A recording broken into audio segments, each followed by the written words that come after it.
আসসালামু আলাইকুম সবাইকে। এই প্রশ্নটা ডিউতে আসছে, চলো শুরু করি। তো বলছে যে এত সমীকরণের মূলদ্বয়ের ঘনের সমষ্টি কত হবে। তাহলে আমরা জানি যে ঘন সমষ্টি বলতে কি বোঝায়, হচ্ছে আলফা কিউব প্লাস হচ্ছে বিটা কিউব।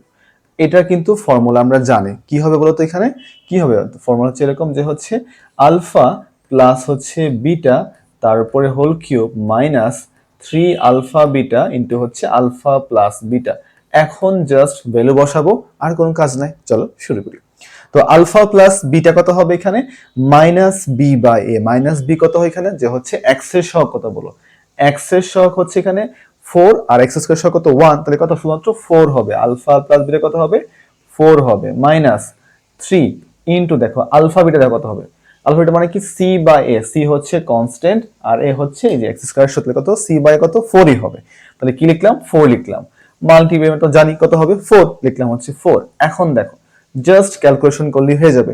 তাহলে এখানে কি লেখা যায় 4 কিউব আর এখানে কত তোমার হচ্ছে মাইনাস 3 মাল্টিপ্লাই 4 স্কয়ার। তুমি এখন 4 স্কয়ার কমন নাও, তাহলে কত হবে 4 স্কয়ার কমন নিলে কত হবে 4 মাইনাস 3 কোষ্ট কত 16 হবে। আনসার কত 16।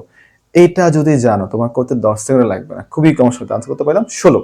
16 কত নাম্বার আনসার, গ number answer. Thank you so much.